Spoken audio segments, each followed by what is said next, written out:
Assalamualaikum warahmatullahi wabarakatuh dan selamat sejahtera. Sebelum saya pergi lebih jauh lagi, saya ingin memperkenalkan ahli kumpulan saya. Okey, ahli kumpulan saya terdiri daripada 3 orang iaitu Muhammad Syahrizan bin Syukur, Rafika binti Ali Jannah dan saya Suzila Hanim binti Supardi. Berdasarkan sedutan video daripada filem Gaduh itu tadi, dapat dilihat bahawa isu-isu ketersamaan akibat daripada kepelbagaian sosial budaya di sekolah masih berlaku. Walhal antara salah satu matlamat falsafah pendidikan negara sudah menggariskan bahawa ingin melahirkan rakyat yang memahami serta mengamalkan prinsip rukun negara dan bersikap toleransi sesama rakyat untuk mewujudkan perpaduan berbilang kaum yang menjurus kepada keamanan dan keselamatan negara Malaysia. Akan tetapi, mengapakah isu-isu ketersamaan ini masih berlaku dalam dunia pendidikan? Apakah faktor-faktornya dan bagaimanakah cara mengatasinya? Jadi kita akan mengupas isu ini dengan lebih mendalam lagi selepas ini.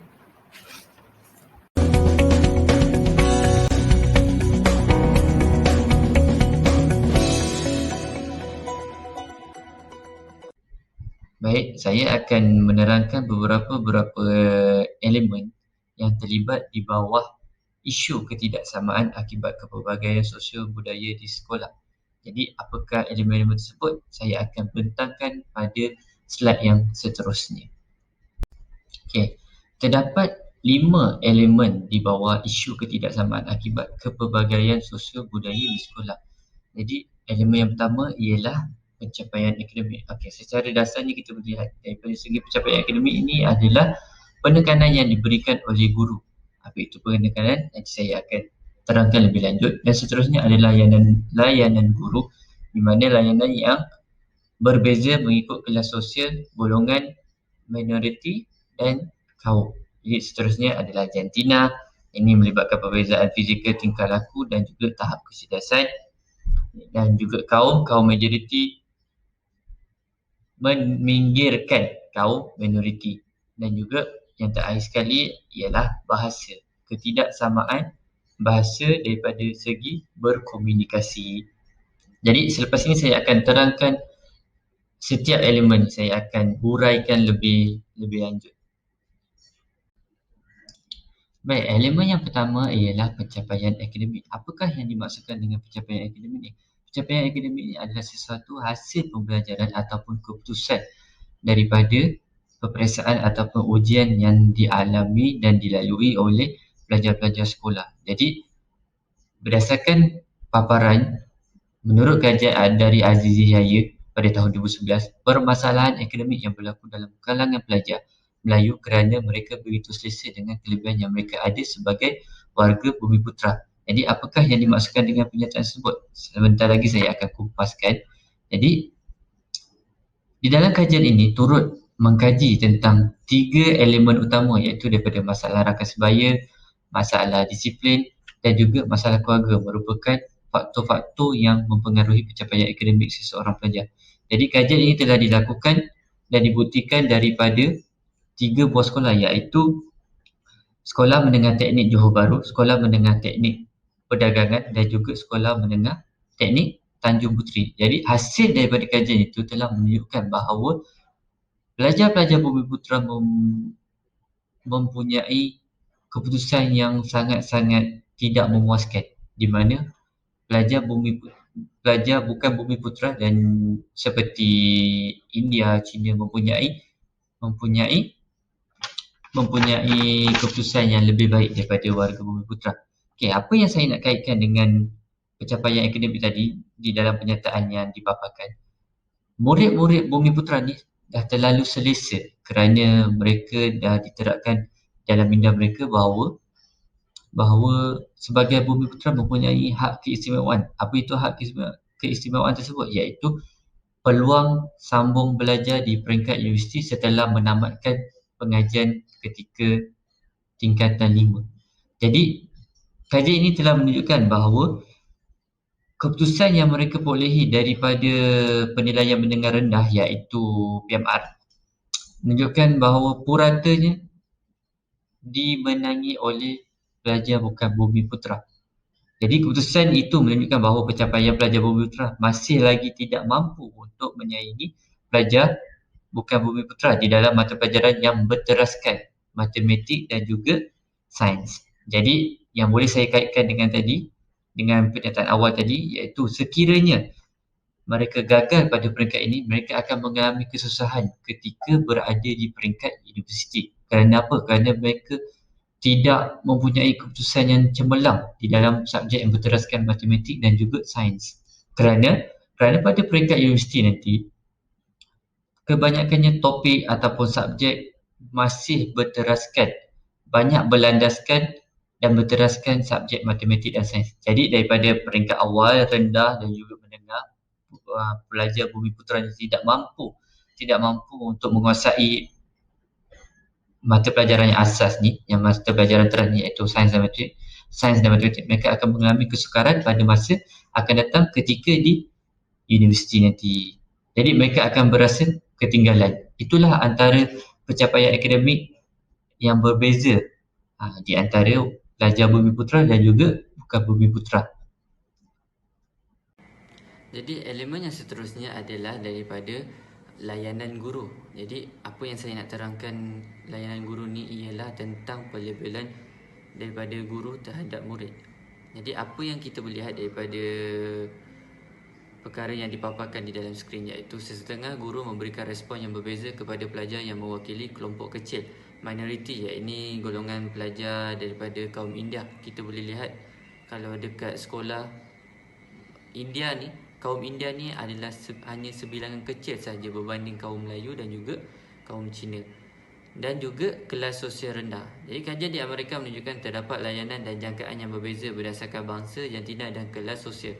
Jangkaan dibuat sejak pelajar mula masuk sekolah berdasarkan kelas sosial, jantina atau bangsa. Jangkaan guru terhadap prestasi pelajar berdasarkan elemen-elemen generalisasi adalah tidak adil bagi pelajar. Kenapa saya cakap adalah tidak adil? Kerana kita serba tahu yang di dalam kelompok kelas ada pelajar yang cemerlang, ada pelajar yang kurang cemerlang. Jadi sebagai seorang guru, kita tidak boleh ada satu sifat yang hanya melayan yang cemerlang saja, tetapi kita mengabaikan yang kurang cemerlang. Jadi sebagai seorang guru haruslah memberi layanan yang adil dan juga layanan yang sama rata kepada pelajar, tidak kira pelajar itu cemerlang ataupun tidak cemerlang. Jadi dengan layanan yang berbeza, jarak antara kelompok pelajar tersebut akan menjadi lebih jauh. Contohnya, sebagai seorang pelajar yang kurang cemerlang dan dia tahu cikgu dah melabelkan dia seorang pelajar yang kurang cemerlang, seorang pelajar yang tidak pandai, yang mempunyai masalah disiplin. Jadi dalam masa yang sama dia tidak mempunyai motivasi untuk hadir ke sekolah, kerana dia tahu bila aku pergi sekolah aja cikgu akan benci aku. Jadi sebagai seorang guru, mestilah membuang segala sifat buruk sangka terhadap pelajar dan sebaliknya menunjukkan sikap yang positif, di mana memberi motivasi supaya murid yang kurang cemerlang itu lama kelamaan akan menjadi seorang murid yang cemerlang. Jadi seterusnya, kesan daripada seorang guru sekiranya memberi layanan yang positif, memberi motivasi. Jadi pelajar kelas akhir akan berasa tidak bermakna di sekolah, dianggap pelajar bermasalah, akhirnya akan bertingkah laku sebagaimana dijangkakan guru, dan juga guru perlu berubah sikap dan pandangan terhadap pelajar dan menggalakkan amalan diskriminasi. Di sini saya ingin menyatakan ini adalah salah satu kesan sekiranya guru masih lagi tidak membuang segala sifat-sifat negatif terhadap murid. Okey, di bawah ini saya sertakan satu senario ataupun satu babak di dalam video yang pada awal pembentangan, iaitu filem gaduh, di mana di dalam ini menunjukkan yang cikgu sudah mempunyai pelabelan yang buruk kepada murid yang mempunyai masalah disiplin, yang sering bergaduh. Tetapi hakikat sebenarnya murid-murid tersebut hanya menjalani latihan teater untuk persembahan mereka yang akan datang.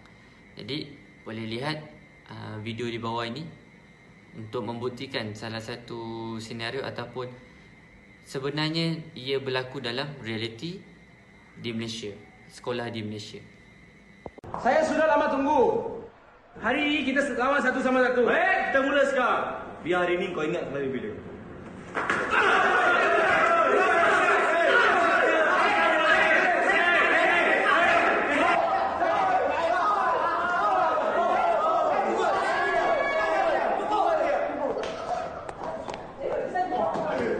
Saya nampak diorang bergaduh tadi dalam store, Cik Chua.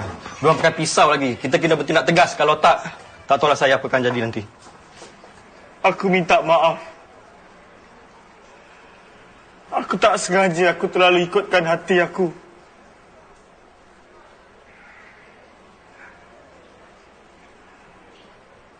Kalaulah aku dapat tebus semula. Budak-budak ni dah tak boleh lagi dikawal, Cik Chua. Disiplin orang dah makin teruk. Sini, dalam ni. Tengok, cikgu. Tengok sendiri. Betul tak cakap saya tadi? Maka Sultan dan Patih Kamawijaya pun datang melihat hang jebat yang sudah tidak bernyawa. Demikianlah sebuah kisah pertarungan dua sahabat yang meruntun jiwa. Okey, apakah yang dikatakan isu kesesamaan dari segi jantina? Isu kesesamaan dari segi jantina berlaku apabila di sekolah guru-guru lebih memberi perhatian kepada pelajar perempuan berbanding pelajar lelaki. Mengapa hal ini berlaku? Okey, hal ini berlaku kerana dikatakan pelajar perempuan lebih menumpukan perhatian dan juga fokus ketika sesi pengajaran dan pembelajaran. Jadi guru-guru lebih senang untuk berinteraksi dengan mereka dan juga memberi ilmu pengetahuan yang berkesan kepada mereka berbanding dengan pelajar lelaki. Kerana pelajar lelaki cenderung untuk menunjukkan ataupun memaparkan sikap ataupun tingkah laku yang negatif di mana guru membuatkan guru-guru cepat berasa marah, berasa tak senang hati. Jadi hal ini menunjukkan bahawa pelajar lelaki tadi apabila guru tak memberikan perhatian ataupun tidak mengajar mereka dengan sepenuh perhatian, prestasi pelajar lelaki tadi akan merosot kerana pelajar perempuan lebih mendapat ilmu berbanding pelajar lelaki. Jadi dalam hal ini saya berpendapat bahawa sebenarnya guru memainkan peranan yang penting dalam melayan pelajar-pelajarnya dengan sama rata, tak kira jantina ataupun tak kira kaum, tak kira jantina lelaki ke perempuan, perlu dilayan sama rata kerana apabila dilayan sama rata, kedua-dua jantina tersebut akan mencapai objektif yang ingin dicapai pada sesuatu pembelajaran tu kerana mereka dilayan sama adil dan tak ada diskriminasi. Okey, itulah salah satu pendapat saya mengenai isu kesesamaan dari segi jantina. Okey, kita pergi pula kepada isu kesesamaan dari segi kaum. Di mana seperti yang dipaparkan di slide presentation, di mana artikel akhbar pada tahun 2021, benda ni baru berlaku pada bulan April, di mana kesilapan pentadbir di SMK Datuk Bentara Luar, kejadian berlaku di Batu Pahat. Beliau ataupun pihak pentadbir meletakkan syarat-syarat bagi pelajar yang masuk ke tingkatan 1 dalam pendaftaran kurikulum unit dari segi beruniform, persatuan dan juga kelab sukan. Di mana beliau membuat garis panduan bola keranjang hanya boleh disertai oleh pelajar Cina saja. Bola sepak boleh disertai oleh pelajar Melayu saja dan juga beberapa lagi lah persatuan dan juga kelab-kelab ataupun uniform yang dibahagikan hanya kaum tertentu saja yang boleh masuk ataupun mengambil bahagian di dalam aktiviti kurikulum tersebut. Jadi kita dapat lihat di sini bagaimana perpaduan tu nak dipupuk sedangkan mereka dah dibahagikan ataupun diasing-asingkan sejak dari awal lagi. Macam mana yang kita tahu aktiviti kurikulum ialah salah satu aktiviti di mana semua pelajar terlibat dalam aktiviti yang berkumpul bersama-sama. Contohnya bermain bola sama-sama, membuat aktiviti dalam macam uniform pengakap, PBSM, okey, diorang akan buat aktiviti sama-sama. Jika mereka dah dibahagikan mengikut kaum tertentu, bagaimana nak memupuk semangat perpaduan tu? Jadi salah siapa di sini? Okey, kita dapat lihat peranan sekolah, okey, pihak pentadbir sepatutnya peka kerana falsafah pendidikan kebangsaan nak melahirkan insan ataupun model insan yang bagaimana. Jadi, kalau diasing-asingkan macam ni, perpaduan tu tak boleh nak dipupuk. Mereka tak akan ada semangat bersatu padu kerana mereka diasing-asingkan. Tambahan pula, tak semestinya pelajar Cina saja yang mahir dalam bola keranjang. Kadang-kadang ada juga pelajar Melayu yang pandai main bola keranjang. Begitu juga dengan bola sepak. Tak semestinya bola sepak hanya pelajar Melayu saja yang boleh main. Ada juga pelajar Cina ataupun India yang pandai bermain bola sepak. Seperti mana yang kita lihat dalam dunia bola sepak di negara kita sekarang, majoriti pemain bola sepak tu ialah kaum Melayu dan juga ada segelintir orang India lah yang main. Berbanding kaum Cina sangat susah kita tengok bermain bola sepak. Kalau ada pun memang 0.01% saja. Yang mewakili negara Malaysia sekarang pun hanya jurulatih saja yang berbangsa Cina. Manakala pemain-pemainnya semua Melayu dan juga ada segelintir orang India. Mungkin benda ni berlaku kerana daripada sekolah rendah lagi, daripada peringkat rendah lagi mereka telah dibahagi-bahagikan, diasing-asingkan, tak diberi peluang untuk menceburi sesuatu bidang sukan tu. Okey, itulah salah satu pendapat saya mengenai isu ini. Okey, kita masih lagi di bawah isu ataupun dari segi kaum, di mana kejadian ini berlaku di SJKC Paishi, Mersing pada tahun 2016.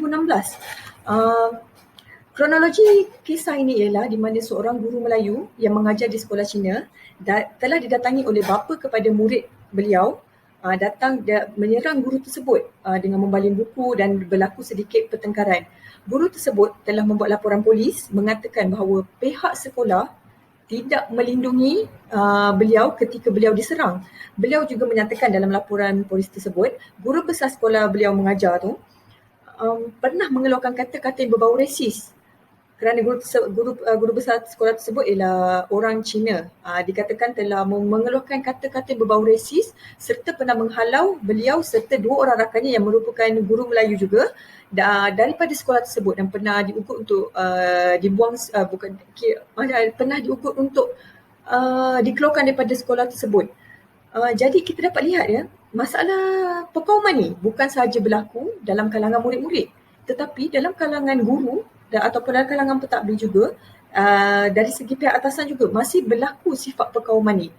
Okey, sebentar lagi saya akan paparkan ataupun tayangkan sedutan video daripada filem Gaduh di mana menunjukkan sifat perkauman ni sebenarnya telah ditanam, disemai ataupun disemat dalam diri anak-anak semenjak dari rumah lagi, di mana bapa telah menyemai semangat perkauman tersebut, macam contoh Melayu dengan Melayu je, Cina dengan Cina je. Sebab tu jika kita lihat di sekolah pada zaman sekarang ni,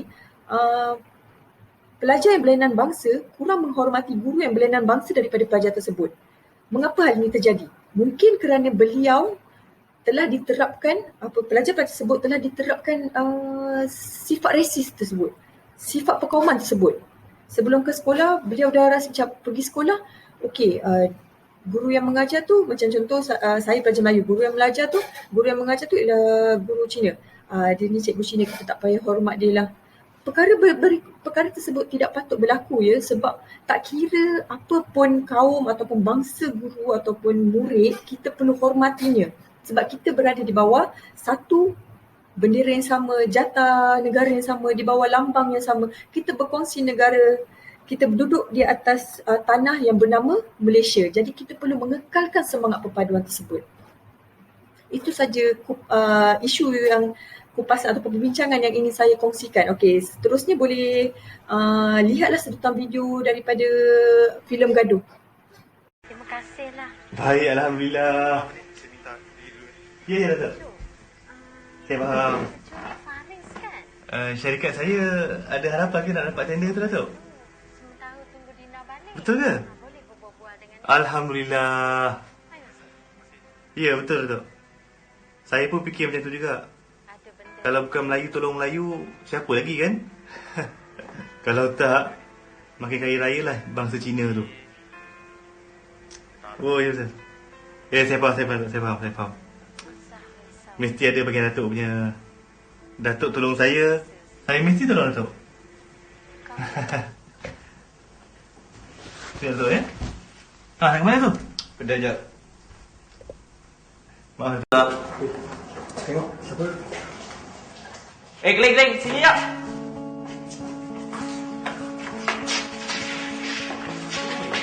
Kau spy Cina kan? Kau buat apa kat sini? Kencing. Kencing sini. Kau penipu. Kencing lah. Bangun. di sini saya nak kupaskan sedikit mengenai sedutan filem tadi. Penggunaan bahasa yang digunakan dalam kalangan pelajar adalah tidak sepatutnya diamalkan dan juga kasar ya, kerana dia memanggil rakannya dengan panggilan yang sangat tidak patut. Okey, mari kita lihat pula isu yang seterusnya, iaitu isu bahasa. Memetik artikel daripada Dr. Syamsatun Nahar pada tahun 2020, iaitu Sekolah Vernakular Punca Bahasa Melayu Tertinggi. Okey, untuk sedia maklum bahawa bahasa Melayu merupakan bahasa kebangsaan kita dan juga bahasa perantara untuk rakyat ataupun masyarakat bercakap di dalam negara kita lah. Dalam masa yang sama, jika untuk menjadi warga negara, mereka perlu menjalani ujian lisan fasih berbahasa Melayu dahulu, kemudian barulah diluluskan untuk menjadi warga negara, selain syarat-syarat yang lain, iaitu syarat pemustatin dah 12 tahun duduk dalam negara dan lain-lain lagi. Okey, berbalik semula kepada artikel doktor tadi, beliau mempersoalkan adakah warga negara kita ni fasih dalam berbahasa Melayu.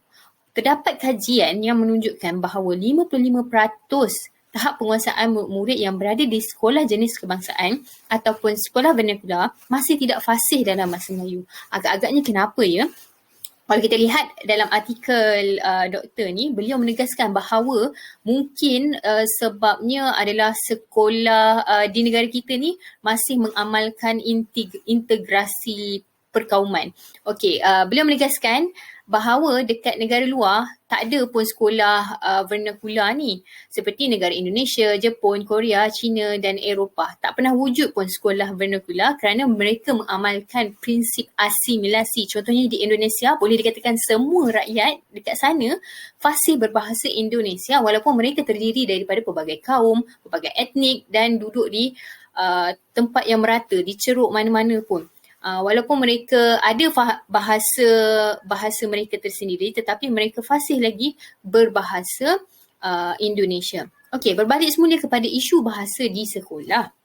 Selalunya bahasa ibunda seperti bahasa Mandarin ataupun bahasa Tamil menjadi bahasa perantara antara murid-murid dalam sekolah jenis kebangsaan tersebutlah. Sebabnya mereka memang duduk dekat rumah pun ibu bapa mereka menggunakan bahasa ibunda mereka, seperti contohnya bahasa Tamil ataupun bahasa Mandarin sebagai pertuturan mereka sehari-harian. Maka terjadilah kepincangan dalam penguasaan bahasa Melayu dalam kalangan murid yang boleh memberikan kesan terhadap pencapaian akademik mereka. Okey, kita tengok sahaja jika murid-murid sekolah rendah ingin masuk ke sekolah menengah daripada sekolah vernakular, kepada yang murid-murid yang tidak fasih berbahasa Melayu, mereka perlu duduk di dalam kelas pemulihan bagi mereka fasih dalam berbahasa Melayu sebelum mereka dapat naik ke tingkatan 1 untuk menjalani kehidupan di sekolah menengah. Okey, seterusnya kita lihat video ini. Khalid, mula dengan kamu. Saya paling tak suka orang Cina. Saya ingat yang bagus. Pijak orang Melayu. Orang Melayu tak hormat orang Cina punya. Kita terpaksa kerja kuat, nak hidup, nak belajar tinggi. Tak ada duit, macam mana nak berjaya? Orang Cina makan babi. Pengotor. Berak tak pernah basuh. Saya paling tak suka sekolah ni. Sebab sekolah ni bodoh. Semua orang dalam sekolah ni bodoh. Tak kira lah Melayu ke, Cina ke, India ke, semuanya bodoh. Melayu bodoh. Pelajar tak pandai pun boleh masuk U. Melayu suka komplain. Selalu cari salah orang lain. Salah sendiri tak nampak. Oi, Cina. Lu jaga sikit lu punya mulut ah. Lu tahu tak? Lu menumpang je kat negara ni tau. Siapa yang suka cari gaduh? Orang Melayu tak ada otak. Orang Cina masuk neraka. Saya benci diri saya sendiri sebab saya bagi orang lain bully saya. Sebab saya tak ramai, saya tak kuat. Saya sebenarnya nak kawan dengan semua orang. Tapi semua orang lain sibuk nak cari gaduh. Saya tak berani.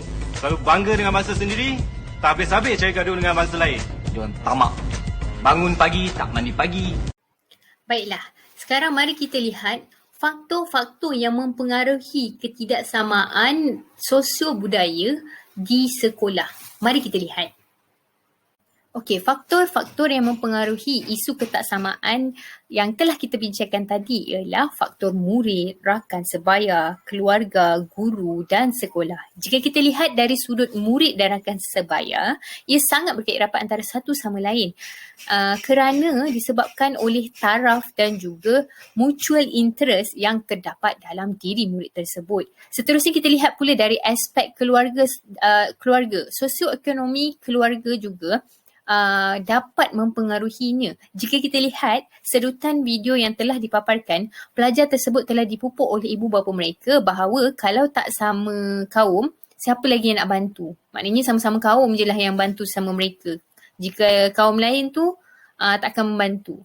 Kemudian kita lihat pula perkaitan guru dalam hal ini. Guru juga merupakan salah satu pendorong dalam isu ini, iaitu isu guru layan tak sebaiknya, guru yang kaum lain bila mengajar dengan kaum lain maka terjadinya resis dan sebagainya. Akhir sekali, sekolah juga adalah salah satu faktor yang mendorong terjadinya isu ini, di mana sekolah memilih pelajar ataupun murid dari segi sosioekonomi berbanding tahap pencapaian mereka.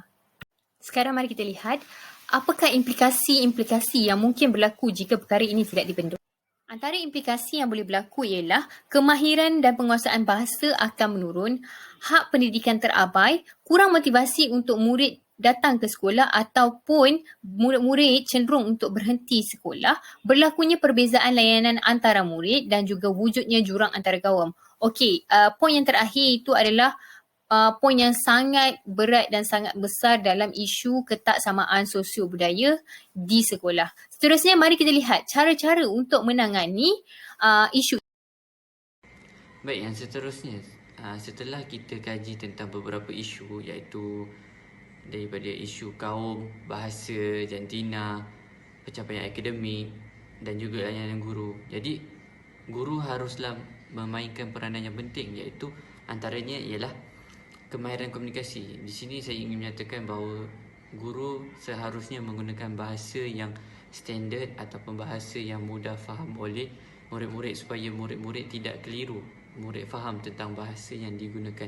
Seterusnya, kemahiran teknologi maklumat. Zaman sekarang ni, teknologi maklumat amatlah penting. Kita mempunyai pelbagai media sosial yang boleh digunakan kerana murid zaman sekarang mudah terpengaruh dengan media sosial. Jadi dengan adanya teknologi maklumat ni, guru boleh memaparkan slide sewaktu sesi pengajaran untuk memaparkan tentang isu semasa perkauman supaya murid lebih sedar dengan keadaan semasa di dalam dunia kita, di dalam Malaysia.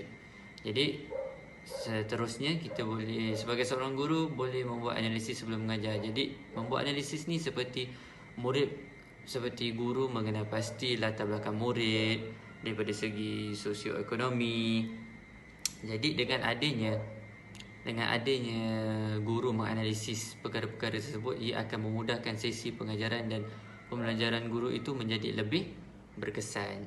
Jadi guru seharusnya juga bijak mengendalikan kelas sosial murid. Walaupun kita tahu dekat sekolah ni ada kelas pertama, kelas kedua, kelas ketiga dan kelas sehingga kelas yang terakhir. Jadi tidak kira guru itu mengajar di kelas mana, guru seharusnya memberikan layanan yang sama rata dan adil seperti saya jelaskan di dalam pencapaian akademik tadi, supaya murid berasa diri mereka dihargai. Okey, yang seterusnya, menyekat aktiviti yang tidak diingini. Antara aktiviti yang dahulunya terkenal iaitu bergaduh di antara kaum. Jadi sebagai seorang guru, terutama sekali seorang guru disiplin, haruslah memainkan peranan yang penting untuk menyekat aktiviti seperti ini berlaku pada masa akan datang. Kerana kita berpegang pada konsep Satu Malaysia yang pernah diperkenalkan oleh mantan Perdana Menteri kita iaitu Datuk Seri Najib. Jadi sekiranya pergaduhan ini berlalu, macam mana kita nak kekalkan konsep Satu Malaysia tu?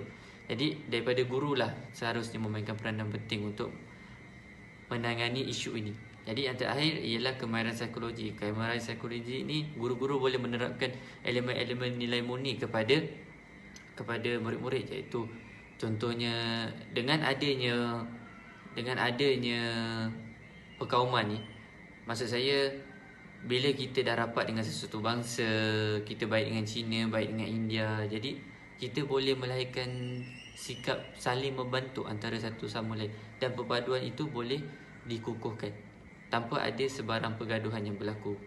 Seperti perkara ataupun peristiwa yang pernah berlaku pada sejarah 13 Mei, kita tak nak lagi perkara itu berulang lagi. Okay, baik, itu adalah antara peranan-peranan guru yang penting yang boleh saya kongsikan. Jadi kita akan pergi ke peranan sekolah pula selepas ini. Baik, melalui peranan sekolah pula, antaranya ialah melaksanakan program penggunaan akhbar. Jadi zaman sekarang ni, tak kiralah sama ada murid ataupun guru, lebih selesa menggunakan ataupun membaca segala maklumat di dalam media sosial, Facebook, Instagram ataupun Twitter. Jadi penggunaan bahasa di situ amatlah tidak betul, kerana mungkin ada yang menggunakan perkataan yang singkat, bahasa itu tidak relevan, menggunakan bahasa-bahasa yang tidak sepatutnya mereka belajar di dalam bahasa Melayu. Jadi apabila adanya program ini, murid-murid boleh mengenal pasti setiap kosakata dan setiap ejaan itu dengan betul. Murid dapat membaca, murid dapat bertutur dengan baik. Jadi di dalam akhbar tidak pernah berlaku lagi kesalahan ejaan.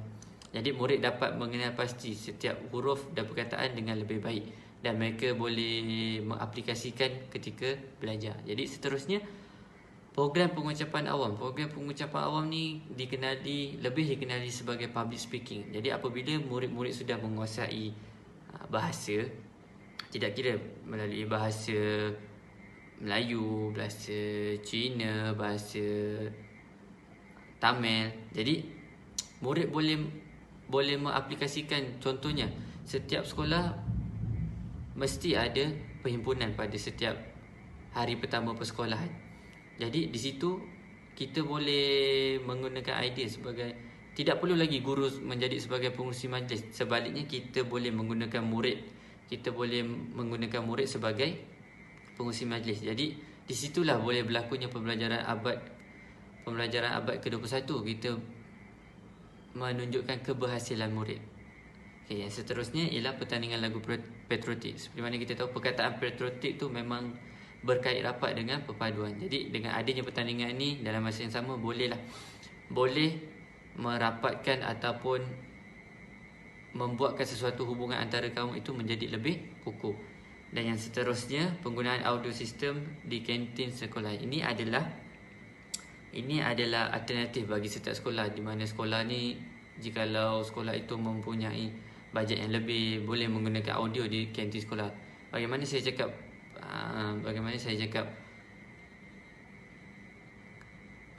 cakap ini boleh berhasil?